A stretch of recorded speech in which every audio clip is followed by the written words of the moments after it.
বাদশাহ হারুনুর রশিদ ছিলেন পঞ্চম আব্বাসীয় খলিফা। হারুনুর রশিদ 786 সাল থেকে 809 সাল পর্যন্ত শাসন করেছেন। এ সময় ইসলামী স্বর্ণযুগ তার সর্বোচ্চ সীমায় ছিল। তার শাসনকাল বৈজ্ঞানিক, সাংস্কৃতিক ও ধর্মীয় ক্ষেত্রে সমৃদ্ধির কারণে খুবই বিখ্যাত ছিল। এ সময় ইসলামী শিল্প ও সঙ্গীতের যথেষ্ট প্রসার হয়। তিনি বাগদাদের বিখ্যাত গ্রন্থাগার বাইতুল হিকমা প্রতিষ্ঠা করেন। বাইতুল হিকমা ছিল আব্বাসীয় আমলে ইরাকের বাগদাদে প্রতিষ্ঠিত একটি গ্রন্থাগার, অনুবাদ কেন্দ্র ও শিক্ষা প্রতিষ্ঠান। এটিকে ইসলামিক স্বর্ণযুগের একটি প্রধান বুদ্ধিবৃত্তিক কেন্দ্র হিসাবে বিবেচনা করা হয়। বাইতুল হিকমা এ সময় তার সর্বোচ্চ চূড়ায় পৌঁছায়। ইসলামী ইতিহাসে অন্যতম বিখ্যাত চরিত্র হারুনুর রশিদ। তিনি জন্মগ্রহণ করেন 766 সালের 17 বা 24 মার্চ আব্বাসী খিলাফতের অধীনস্থ রাই নামক অঞ্চলে জন্মগ্রহণ করেন। তার বাবার নাম আল মাহদি, মায়ের নাম খাইজুরান। তিনি ইতিহাসে এই কারণে বিখ্যাত যে 3 শাসনকালে বিজ্ঞান, ধর্মীয় ও সাংস্কৃতিক সমৃদ্ধির জন্য তার শাসনকালকে আব্বাসী খিলাফতের স্বর্ণযুগ বলা হয়। তার সময়ের এক বিশেষ ঘটনা, খলিফা হারুনুর রশিদ এর আমলে বাহলুল নামে এক পাগল ছিল, যে অধিকাংশ সময় কবরস্থানে কাটাতো। কবরস্থানে থাকা অবস্থায় একদিন বাদশাহ হারুনুর রশিদ তার পাশ দিয়ে যাচ্ছিলেন। বাদশাহ তাকে ডেকে বললেন, বাহলুল, ওরে পাগল, তোমার কি আর জ্ঞান ফিরবে না? বাহলুল বাদশার এই কথা শুনে নাচতে নাচতে গাছের উপরের ডালে চড়লেন এবং সেখান থেকে চিৎকার দিয়ে বললেন, ওয়ে হারুন, ওই পাগল, তোর কি কোনোদিন জ্ঞান ফিরবে না?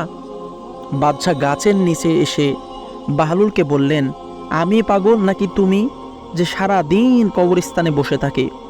বাহলুল বললেন, আমি বুদ্ধিমান। বাদশাহ বললেন, কিভাবে? বাহলুল রাজপ্রাসাদের দিকে ইঙ্গিত দিয়ে বললেন, আমি জানি এই রঙিলা দালান ক্ষণিকের আবাসস্থল এবং এটি কবরস্থান, স্থায়ী নিবাস। এজন্য আমি মরার পূর্বেই এখানে বসবাস শুরু করে দিয়েছি। অথচ তুই গ্রহণ করেছিস ওই রঙিন শালাকে আর এই স্থায়ী নিবাসকে, অর্থাৎ কবরকে এড়িয়ে চলছিস। রাজপ্রাসাদ থেকে এখানে আসাকে অপছন্দ করছিস, যদিও তুই জানিস এটাই তোর শেষ গন্তব্য। এবার বল, আমাদের মধ্যে কে পাগল? বাহলুলের মুখে একথা শোনার পর বাদশার অন্তর কেঁপে উঠল। তিনি কেঁদে ফেললেন, তার দাড়িগুলো ভিজে গেল।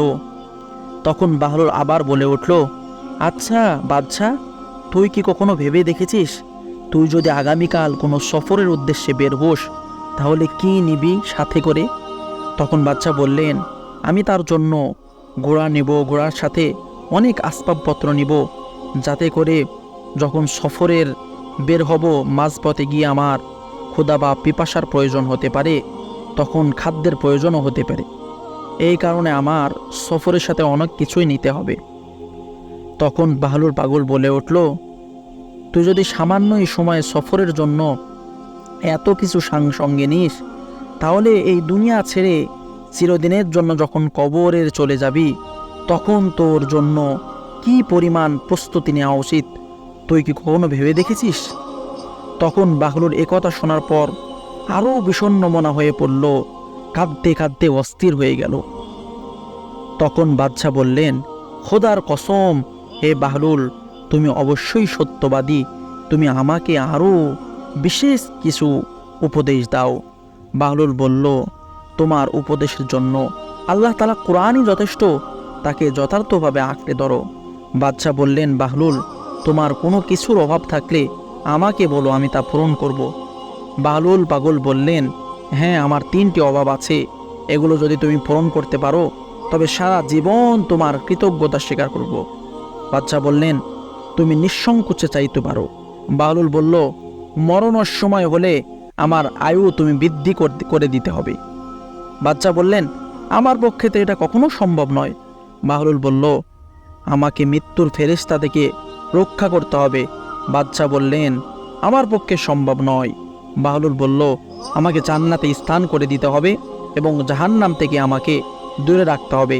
বাদশাহ বললেন, আমার পক্ষে এটাও সম্ভব নয়। বাহলুল বললেন, তবে জেনে রাখো, তুমি বাদশা নও, বরং তুমি অন্য কারো অধীনস্থ।